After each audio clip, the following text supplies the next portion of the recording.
آج کل شادیوں کا سیزن ہے۔ نئے شادی شدہ جوڑے اپنی نئی زندگی کا آغاز کرنے کو جا رہے ہیں۔ کچھ وقت کے بعد شیطان ان کو بھڑکائے گا۔ میاں بیوی کو لڑا کر شیطان کو تسکین پہنچتی ہے۔ اکثر لوگ اپنے جیون ساتھی کو پرفیکٹ نہیں سمجھتے۔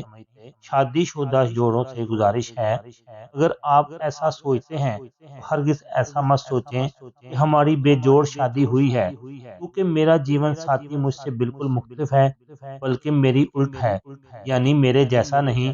جان لیجئے، جوڑا ہمیشہ الٹ ہی ہوتا ہے، تبھی جوڑا بنتا ہے۔ کچھ نہیں تو اپنے جوتے پر ہی غور کر لیجئے، دونوں بظاہر پرفیکٹ لگتے ہیں، لیکن غور کیجئے کہ دونوں ایک دوسرے سے مختلف ہیں۔ ایک جیسے ہوں تو ان کا جوڑ پھر کوئی دوسرا ہوگا۔ یاد رکھیے، غور سے دیکھیں، ہم اپنے دائیں ہاتھ میں دوسرے کا دایاں ہاتھ لے کر نہیں چل سکتے۔ کیا چل سکتے ہیں؟ نہیں نا۔ یاد رکھیں، ہم سب پزل میں پیدا ہوئے ہیں، جڑ کر ایک دوسرے کو مکمل کرتے ہیں۔ ایک کی کمی دوسرا پوری کرتا ہے۔ اس لیے اپنا جیون کسی غلط فہمی میں برباد نہ کریں، چیزوں کو قبول کرنا سیکھیں۔ نکاح کے وقت قبول ہے محض الفاظ نہ تھے، بلکہ یہ عہد تھا کہ تمام کمی بیشی کے ساتھ سب کچھ قبول ہے۔ دیکھیں، آئیڈیل ازم ایک دھوکہ ہے، فریب ہے، سراب ہے۔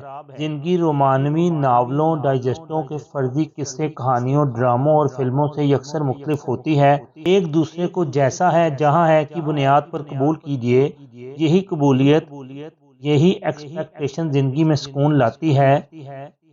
ایکسپٹ کرنا سیکھیے، ایکسپٹ کر لیے جائیں گے۔ خوابوں اور سرابوں کے پیچھے دوڑنے والے بالآخر بند گلی میں جا پہنچتے ہیں، جہاں سے نکلنے کا کوئی راستہ نہیں ہوتا۔ واپسی کی ساری راہیں مفقود ہو جاتی ہیں۔ اپنی 100% پسند کا جوڑا بنانے کی جستجو کرنا ایک مقبول فلسفہ ہے۔ انسانوں کی زندگیوں میں کچھ نہ کچھ کمی بیشی رہ جاتی ہے، جس کو اللہ تعالیٰ کی ذات کے علاوہ کوئی پورا نہیں کر سکتا۔ لیکن اگر ازدواجی زندگی کی رعنائیوں کو انجوائے کرنا ہے تو مقبولیت نہیں، قبولیت کو معیار بنائیے، زندگی آسان ہو جائے گی۔ سدا خوش رہیں۔ اللہ رب العزت آپ کو صالح بنائے اور صالحین کا ساتھ دے دنیا و آخرت میں۔ آپ کو ایسے زوج یعنی ساتھی سے نوازے جو آپ کے ایمان کی تقویت، رب کی تقرب کا ذریعہ بنے، جس کے ساتھ چلتے آپ کا ہر لمحہ رب کی اطاعت میں بسر ہو۔ آمین ثم آمین۔ اللہ تعالیٰ کمی بیشی معاف فرما دے۔ لائک اور شیئر کر دیں، چینل کو سبسکرائب اور فالو کر دیں۔